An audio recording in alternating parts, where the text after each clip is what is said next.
Hochzeiten sehen perfekt aus. Schöne Deko, glückliche Gesichter, alles wirkt wie ein Traum. Aber weißt du, was viele nicht sehen? Den Stress davor. Die Streitigkeiten zwischen Familien, die falschen Erwartungen, die später die Ehe überlassen. Und darin liegt oft das Problem. Viele bereiten sich perfekt auf die Hochzeit vor, aber kaum auf die Ehe danach. Wenn du wirklich eine gesegnete Ehe willst, dann hör jetzt genau hin. Wenn man das Wort Hochzeit hört, denken viele sofort an Feier, Outfits, Location, Gästeliste. Aber im Islam ist die Hochzeit nicht nur ein Event, sie ist der Beginn eines Gottesdienstes. Und an diesem Punkt machen viele den ersten Fehler. Sie planen monatelang die Feier, aber kaum die Ehe. Punkt 1. Die richtige Absicht. Bevor du überhaupt anfängst zu planen, stell dir eine Frage. Warum heirate ich? Ist es wegen Druck von außen, weil alle heiraten oder weil du wirklich Allahs Zufriedenheit suchst? So wie jeder Gottesdienst eine reine Absicht braucht, braucht auch die Ehe eine reine Absicht. Denn auch sie ist nicht nur etwas Weltliches, sie kann ein Weg sein, Allah näher zu kommen. Wenn deine Absicht klar ist, verändert sich vieles. Deine Entscheidungen werden bewusster, dein Umgang mit Stress ruhiger und dein Fokus verschiebt sich von Perfektion auf Baraka. Punkt 2. Erwartungen früh klären. Viele Probleme entstehen nicht erst in der Ehe, sondern schon vor der Ehe, weil wichtige Dinge nicht angesprochen wurden. Themen, die ihr unbedingt klären solltet, sind zum Beispiel Rollenverteilung, Finanzen, Lebensstil, Arbeit und Karriere, Religiosität im Alltag. Wenn diese Dinge nicht offen besprochen werden, entstehen später Konflikte. Wie, ich dachte, du bist nicht so, ich habe erwartet, dass. Vieles davon lässt sich vermeiden durch frühe, ehrliche Gespräche. Und man muss auch klar sagen, wenn ihr heiraten wollt, seid ihr keine Kinder mehr. Dann verhaltet euch dementsprechend. Handelt reif, gesund und verantwortungsvoll. Punkt 3. Ehe ist mehr als ein Event. Die Hochzeit dauert einen Tag, die Ehe ein ganzes Leben. Viele geben tausende Euro für eine Feier aus, aber investieren kaum Zeit in Kommunikation, Charakterentwicklung, Vorbereitung auf Verantwortung. Frag dich ehrlich, machst du dir mehr Gedanken um deine Ehe oder um dein Kleid? Mehr um die Zukunft mit deinem Partner oder um die Hochzeitsfotos oder Hochzeitsauto? Die wichtige Frage ist nicht, wie wird der Tag, sondern bin ich bereit für das Leben danach? Punkt 4. Finanzielle Planung. Ein ganz praktischer Punkt. Geld. Viele Hochzeiten scheitern nicht nur emotional, sondern gerade schon vorher finanziell aus dem Gleichgewicht. Zu hohe Erwartungen, zu viel Druck, zu wenig Planung. Deshalb setzt ein realistisches Budget. Vermeidet unnötigen Luxus und denkt langfristig. Baraka kommt nicht durch teure Dekoration, sondern durch richtige Entscheidungen.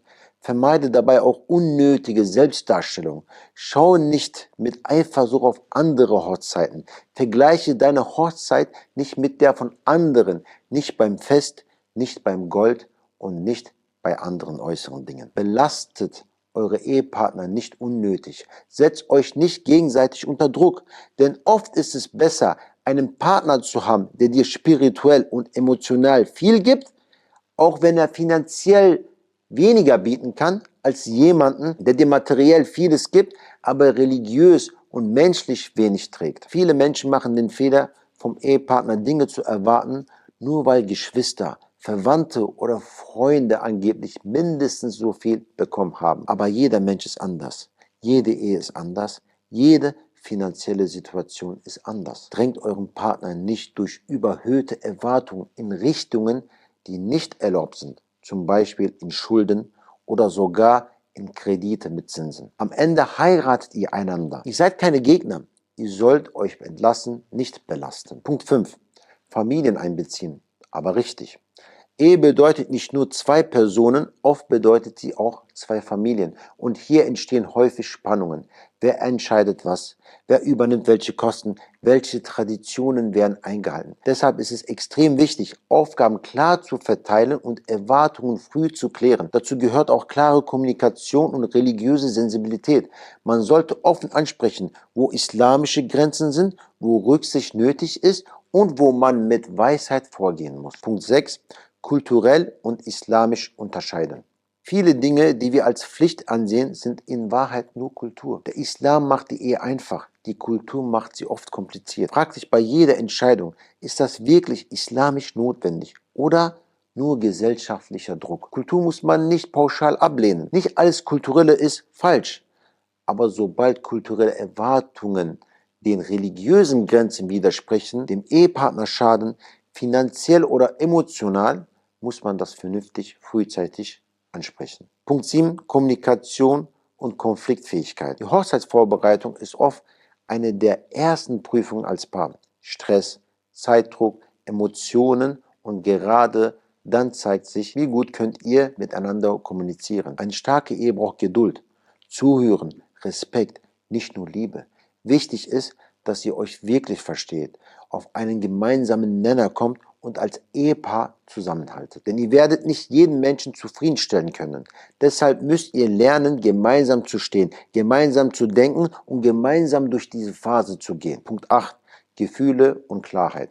Gerade in dieser Phase sind Emotionen oft sehr stark. Freude, Aufregung, manchmal auch Stress oder Überforderung. Aber auch hier gilt, nicht jede Entscheidung sollte aus dem Gefühl heraus getroffen werden. Manchmal sagt ein Gefühl, das muss perfekt sein, aber dein Verstand sollte fragen, ist das wirklich notwendig? Eine vernünftige und klare Herangehensweise schützt dich vor unnötigem Stress, falschen Entscheidungen und spätere Reue. Punkt 9. Fokus auf Baraka statt Perfektion. Perfektion gibt es nicht und der Versuch, alles perfekt zu machen, führt oft zu Stress, Streit, Enttäuschungen.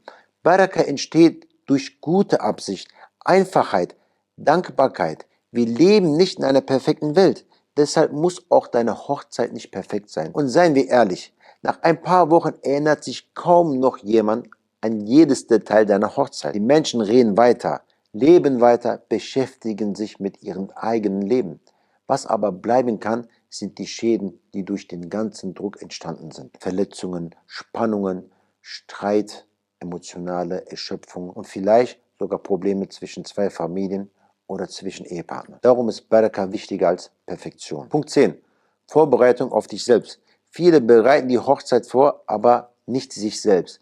Frag dich, bin ich geduldig? Kann ich Verantwortung tragen? Kann ich Konflikte gesund lösen? Die wichtigste Vorbereitung ist nicht die Deko, es ist dein Charakter. Und vergiss dabei nie, wir leben für Allah, wir heiraten für Allah und wir wollen auch diese Entscheidung so treffen, dass sie uns Allah näher bringt. Wenn dieser Gedanke in deinem Herzen fest ist, wirst du vieles anders bewerten. Punkt 11. Die Hochzeit ist nur der Anfang. Das ist vielleicht der wichtigste Punkt. Die Hochzeit ist nicht das Ziel, sie ist der Anfang. Alles, was danach kommt, ist die eigentliche Reise. Jetzt stellt sich die Frage, wie kannst du das konkret im Alltag umsetzen? Ohne Stress, ohne Drama und mit Baraka. Hier sind 5 praktische Tipps, die dir wirklich helfen können. Tipp 1. Harmonie zwischen den Familien wahren. Versuche immer beide Seiten mit Respekt zu behandeln, egal ob deine Familie oder die deines Partners. Niemand sollte sich ausgeschlossen fühlen. Harmonie bringt Baraka. Aber gleichzeitig musst du auch klar Stellung beziehen, wenn Dinge gefordert werden, die der Religion widersprechen. Nur sollte das nicht hart, trotzig oder respektlos passieren, sondern ruhig, gesund, respektvoll und mit guter Kommunikation. Man darf auch nicht vergessen, manche Eltern haben nicht dieselbe religiöse Sensibilität wie ihre Kinder. Deshalb sollte man solche Themen mit Weisheit angehen. Manchmal kann es auch helfen, eine respektierte Person einzubeziehen, die bei den Eltern Gehör findet, ohne alles unnötig groß zu machen. Am Ende kennt jedoch jeder seine Eltern am besten und muss mit Vernunft und Feingefühl handeln. Tipp 2. Offene und gesunde Kommunikation. Sprich wichtige Dinge früh an.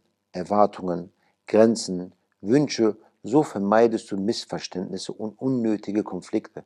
Und manchmal gehört zu guter Kommunikation auch, dass man nachgibt. Nicht aus Schwäche, sondern um die Harmonie zu bewahren und etwas Größeres zu schützen. Tipp 3.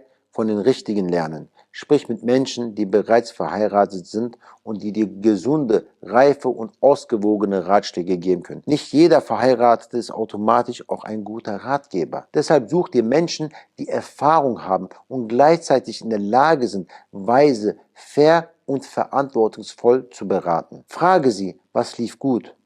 Was hätten sie gerne anders gemacht? Die Erfahrungen der richtigen Menschen können dir viele Fehler ersparen. Tipp 4. Ruhe bewahren, besonders kurz vor der Hochzeit. Die letzte Phase vor der Hochzeit ist oft die stressigste. Viele Emotionen, viele Entscheidungen, viel Druck. Gerade dann gilt, manchmal ist es besser, weniger zu sagen, als später etwas zu bereuen. Handle in solchen Momenten mit Verstand und nicht nur mit Gefühlen. Denn ein kurzer Moment der Emotionen kann manchmal Worte auslösen, die lange nachwirken. Tipp 5: Weniger Perfektion, mehr Baraka. Du brauchst keine perfekte Hochzeit, du brauchst eine gesegnete Hochzeit. Und Baraka kommt nicht durch Luxus, Druck, Perfektion, sondern durch Aufrichtigkeit, Einfachheit, Vertrauen auf Allah. Die Hochzeitsvorbereitung zeigt dir nicht nur, wie gut du planen kannst, sondern auch, wie bereit du wirklich bist für eine Ehe. Wenn du es schaffst, diese Phase mit Geduld, Klarheit und der richtigen Absicht zu meistern, dann hast du bereits einen starken Grundstein gelegt. Und ganz wichtig, lass dich nicht von außenstehenden Menschen beeinflussen, die mit falschen oder unreifen Ratschlägen Spannung zwischen dir und deinem zukünftigen Ehepartner auslösen. Nicht jeder, der etwas sagt, will euch wirklich helfen. Nicht jeder Rat bringt Frieden. Mancher Rat bringt nur Zweifel, Druck oder Streit. Ihr beide werdet heiraten. Ihr beide werdet diesen Weg gemeinsam gehen. Deshalb solltet ihr auch gemeinsam sprechen, gemeinsam entscheiden und euch gegenseitig schützen. Schadet euch nicht, stärkt euch, belastet euch nicht, entlastet euch.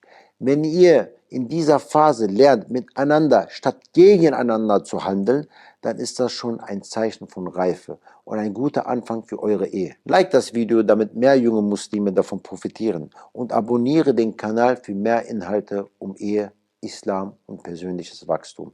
Schreib auch gerne in die Kommentare, welche weiteren Tipps du kennst oder welche Probleme in der Hochzeitsvorbereitung dir schon begegnet sind. Walhamdulillahi Rabbil Alamin.